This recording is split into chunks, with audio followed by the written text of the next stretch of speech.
10 songs left 1964 and never died. Not because of the budgets behind them, not because of the labels, the marketing, the timing, because something inside each one of them was so completely, undeniably true that 62 years of radio play couldn't sand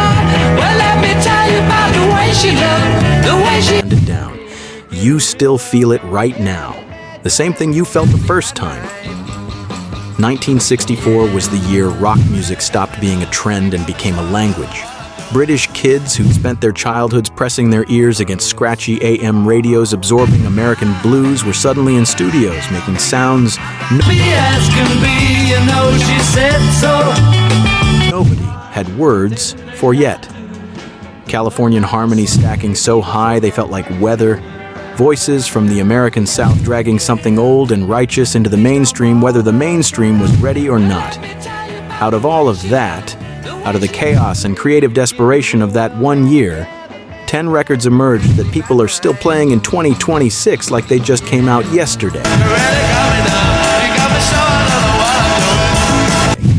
And I'm going to tell you things about them tonight that change the way you hear them. Because one of the sounds on this list, and one of the most iconic, most imitated sounds in rock history, happened completely by accident in the middle of a take. The engineer almost cut it. If he had, every hard rock record made after 1964 sounds different. That story is coming. Here are the top 10 unforgettable hits of 1964. Number 10, Manfred Mann. Doo-wah, Diddy Diddy.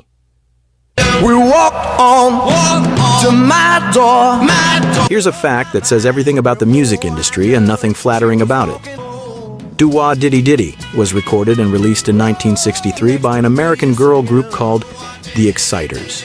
Sharp, alive, everything a hit needed. American radio Holding my hand just as natural as looked at it, shrugged, and moved on. Then a group of South African jazz musicians living in London heard it. That's what Manfred Mann actually were. Not rock and roll kids, but trained jazz musicians smart enough to know the world was changing faster than jazz could keep up with. When they heard the Exciters version, they didn't hear a failed lost my mind before I knew it. She was walking single. They heard a song handed to the wrong people. Mickey Most, the same producer who would later walk into a studio with the Animals and come out with House of the Rising Sun, pressed record. Paul Jones sang it like he had nowhere better to be in the world. Number 1 in both the UK and United States, summer of 1964. The Exciters, who wrote it, who recorded it first, watched from a distance. The music industry in 1964, find what someone else missed, do it better, and build your career on it. Number 9, The Searchers, Chibunvors.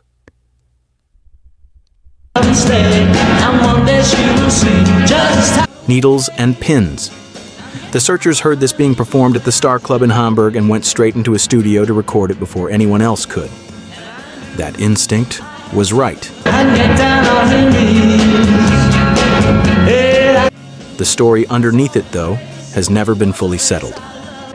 Needles and Pins was written by Jack Nitzsche and Sonny Bono. Yes, that's Sonny Bono, years before Cher, when he was still an unknown session man working for Phil Spector. A singer named Jackie DeShannon recorded it first. DeShannon maintains she co-wrote it and never received the credit. Her name was never on the label. Her version peaked at number 84.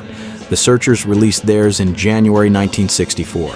Number 1 in the UK. Now listen to the actual recording. There's a squeak running through the whole track. I saw her face, it was a face I loved. A faulty bass drum pedal that made it through the session, through mixing, through mastering, onto the finished record. It's on every streaming version right now, 62 years later, still squeaking. That 12-string guitar texture went straight into the Beatles' A Hard Day's night sessions, from there to the Why can't I stop and tell my Birds. From the Birds to American folk rock. Roger McGuinn built a career on a sound Mike Pender stumbled into. Nobody fixed the pedal. Rock history is grateful. Number 8, The Beach Boys, I Get Around. February 1964, the Beatles land in America. Within 2 weeks, they hold the top 5 positions on the Billboard Hot 100, all 5. Simultaneously, nothing like it before, nothing like it since. Brian Wilson watched it from California and something cracked open in him. Not anger, vertigo. He said Beatlemania genuinely shook him, that he felt the ground shift under everything he'd been building, so he stepped on the gas. I Get Around hit number 1 in America on the 4th of July, 1964. The first Beach Boys number 1, the song that ended 6 months of British domination of the American charts. But here's what most people miss. Carl Wilson's guitar is fuzzy, actually distorted, reverbed, ahead of its time. You don't hear it because the harmonies pull all your attention. Brian Wilson deliberately buried the innovation underneath the hook. Gotta find a new place where the kids are hip. That's a production instinct most people didn't develop until the end of the decade. Then Mike Love sued him in the 1990s for co-writing credits on 35 Beach Boys songs, including this one. The lawsuit settled. Love got his credits. The relationship never recovered. By the end of 1964, same year this song was number 1, Brian Wilson had a breakdown on a flight to Houston, stopped touring, went home, started building Pet Sounds, the number 1 record, and the breakdown. Same calendar year.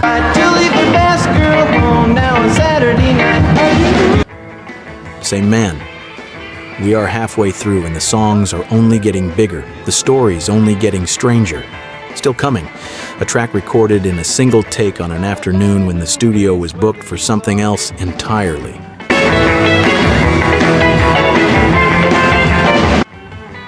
The BBC refused to play it. Bob Dylan heard it on the radio, pulled his car over, and went home to rethink everything. But first, before we continue, can I ask you for a small favor? There's something I honestly don't understand. Only about 10% of the people who watch Nostalgia Rock YT are actually subscribed. That means more than 90% of viewers enjoy the videos, listen to the music, relive the memories, and then leave without subscribing. And if I'm being honest, that can be a little heartbreaking, because these videos don't just appear.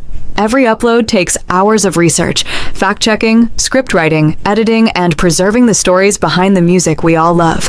We do all of that because these songs deserve to be remembered. So when thousands of people watch and enjoy the content, but only a few take a second to subscribe, it sometimes feels like the work is being appreciated, but the people behind it are being forgotten.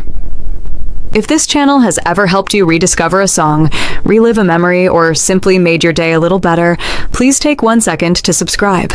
It's completely free, but it's the biggest way you can support what we do. Every subscription encourages us to keep going, keep creating, and keep preserving the music that means so much to all of us. Thank you for being here. Now, let's get back to the music. Number 7, The Zombies. She's not there. In 1964, You Did Not lead a rock single with electric piano. Not written down anywhere, but understood. Guitar leads. Everything else stays out of the way. How would I know? Why should I care? Rod Argent broke every rule because he didn't know he was supposed to follow them. The Zombies won a local talent competition in 1964. The prize was a recording session at Decca Records. They had 2 weeks to produce original material, and Argent had almost nothing. He went home in a panic, picked up a John Lee Hooker record, stared at a song title, and built something from those 4 words. It was only the 3rd song he'd ever written. He put a Hohner piano, an electric keyboard so obscure most rock musicians didn't know it existed, where the guitar was supposed to go. Colin Blunstone sang it with a voice so unlike anything else on British radio that a single U.S. radio play turned it into a national conversation. Number 2 on the Billboard Hot 100. Roger McGuinn of the Byrds told Argent that the jazz-flavored keyboard solo made him realize you could put that kind of playing on a rock record. That conversation led directly to 8 Miles High, which means it led directly to psychedelic rock. Rod Argent, panicking about a deadline in St. Albans, drew a line that connected 1964 to the entire arc of progressive rock. The Zombies broke up in 1967, convinced they had failed, got inducted into the Rock and Roll Hall of Fame in 2019, being the influence nobody credits. That's a specific kind of loneliness. The music didn't care. It outlived the bitterness by half a century. Number 6, The Rolling Stones. It's All Over Now. But it's too late to say yes. DJ Murray the K handed the Rolling Stones a record by a black R&B group from Cleveland called the Valentinos while they were on their first American tour. 9 days later, they were at Chess Records in Chicago, Chuck Berry's studio, Muddy Waters' studio, recording their cover. The original was written by Bobby Womack, produced by Sam Cooke, and peaked at number 94 in America. Womack's initial reaction to the Stones covering it was not polite. Sam Cooke convinced him to allow it. The Stones released it. Number 1 in the UK, July 14, 1964, their first ever. Womack got his royalty check and how would I know?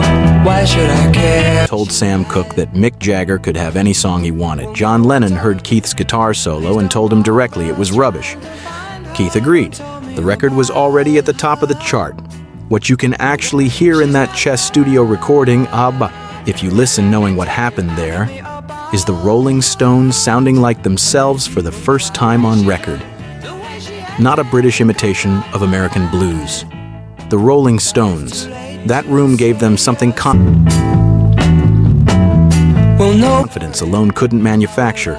Bobby Womack appeared on the Stones' Dirty Work album in 1986. 22 years after they'd taken his song, Sam Cooke had been shot dead in Los Angeles.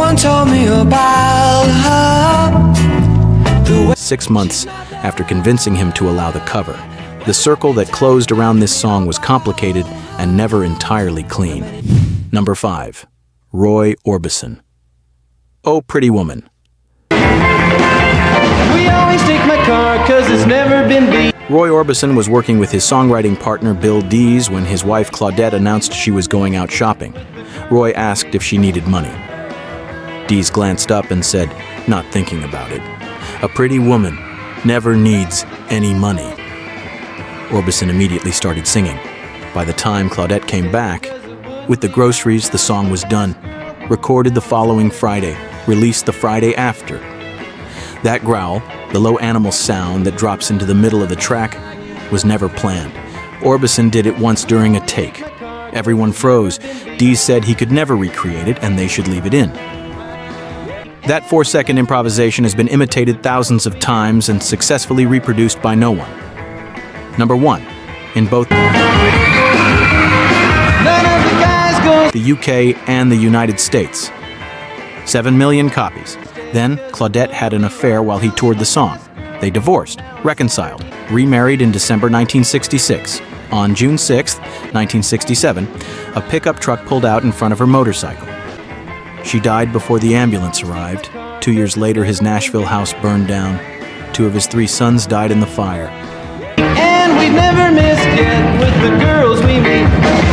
If you've ever heard Roy Orbison late at night and felt like he understood something about loss that most people spend their whole lives avoiding, you know now where that understanding came from.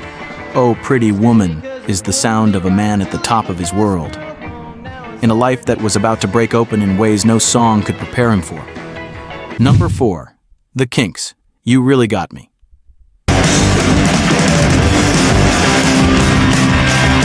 Dave Davies was 17 and frustrated about a girl. He picked up a Gillette razor blade, walked over to a small green Elpico AC55 amplifier, and stabbed the speaker cone. It still worked, but it was torn now, raw, ragged, violent sounding.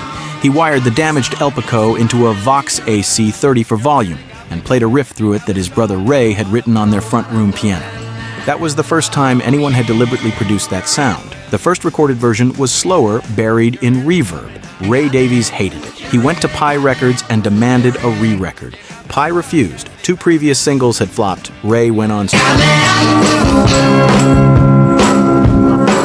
strike, refused to perform, refused to promote.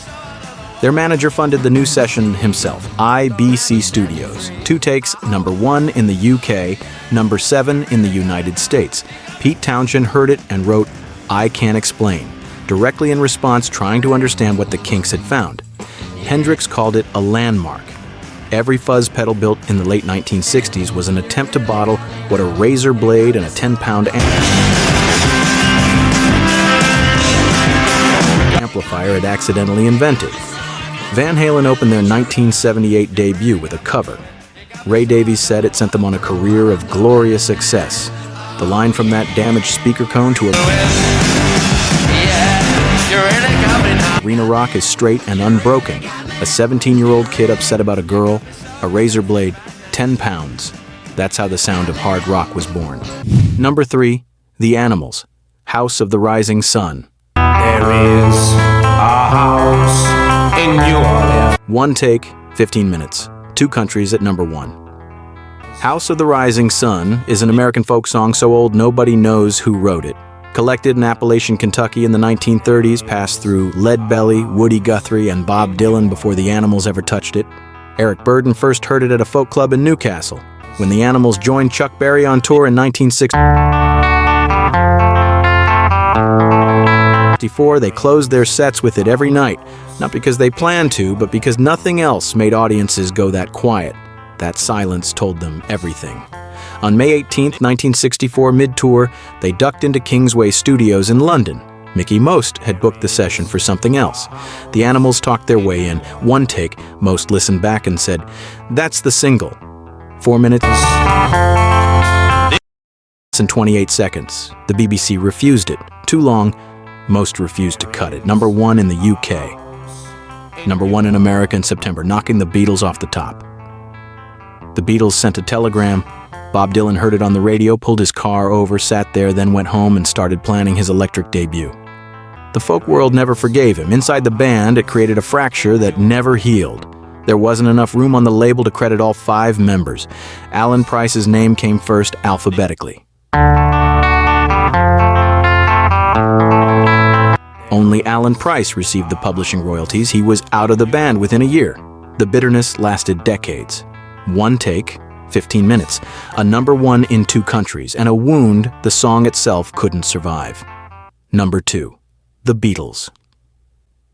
A Hard Day's Night, United artists needed a title track for the film immediately. Lennon went home and wrote it overnight from a phrase Ringo Starr said while half asleep after a long day of filming. "It's been a hard day's night," Lennon wrote it down. When a Florida sitting, done. The opening chord of A Hard Day's Night has been analyzed by a musicologist for 60 years. George Harrison on a 12-string Rickenbacker. McCartney with specific bass notes. Lennon contributing. George Martin adding piano. What they created together has never been satisfactorily explained by music theory. It's unresolved, massive, ringing, and yet sounds like an arrival rather than a question. If someone played that chord to you right now, out of context, no explanation, you would know it in under a second. That's 62 years of culture living inside a single moment of sound. 5th, US number 1 the Beatles had in 1964 alone. The film introduced them as 4 actual human beings, funny, individual, distinct, and once the world saw that, everything got more complicated, more fragile. The film was the beginning of the end of the Beatles being able to exist in public at all. Ringo said 3 words while half asleep. Those 3 words have lived 62 years. Number 1, The Beatles, I Feel Fine.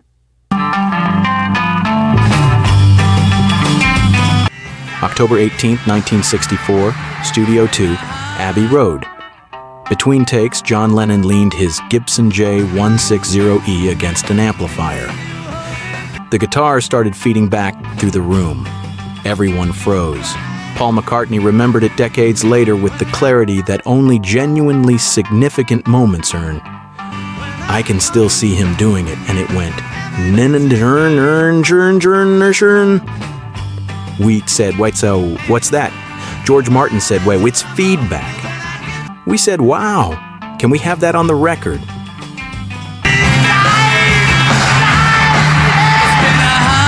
Martin edited it onto the front of a song Lennon had been developing from the riff. They kept the accident. They released the accident. The BBC said it was a technical flaw and asked them to remove it. The Beatles refused. I Feel Fine hit number 1 in the UK, United States, Canada, Ireland, the Netherlands, New Zealand, Norway, and Sweden simultaneously. 6th, US number 1 the Beatles had in 1964 alone. That record still stands. In 1980, Lennon said, I defy anybody to find a record, unless it's some old blues record from 1922, but that uses feedback that way before us, before Hendrix, before The Who, before anyone. George Harrison asked about it in the anthology documentary Paused and said with complete seriousness, we invented Jimi Hendrix. The feedback is 3 seconds long. 3 seconds at the very front of the record. And most people who have loved this song for 62 years, who know every word, every note, pass right over it without registering what they just heard, which was exactly what Lennon intended. He smuggled a revolution into the opening of a pop single and trusted that you'd absorb it without being told. Buried the invention so deep inside the hook that people have been carrying it around for over 6 decades without knowing what they were carrying. That's I Feel Fine. That's number 1. Not because it was the biggest hit of 1964, because it is the song that explains what 1964 actually was. A year full of revolutions so perfectly disguised as entertainment that nobody saw them coming until it was too late to go back. These 10 songs didn't come from nowhere. They came from broken amplifiers and accidental phrases, from stolen credits and 30-minute inspirations on ordinary afternoons, from people who were panicking about deadlines and people who were broken open by grief and people who simply leaned a guitar against an amplifier at the wrong moment. They came from people reaching into something they couldn't explain and trusting that if it felt true, it would find someone. It found you. 62 years is a long time to carry a song, but you're still carrying them. Which one of these 10 never stopped being yours? Tell me in the comments, not just the title. Tell me the moment.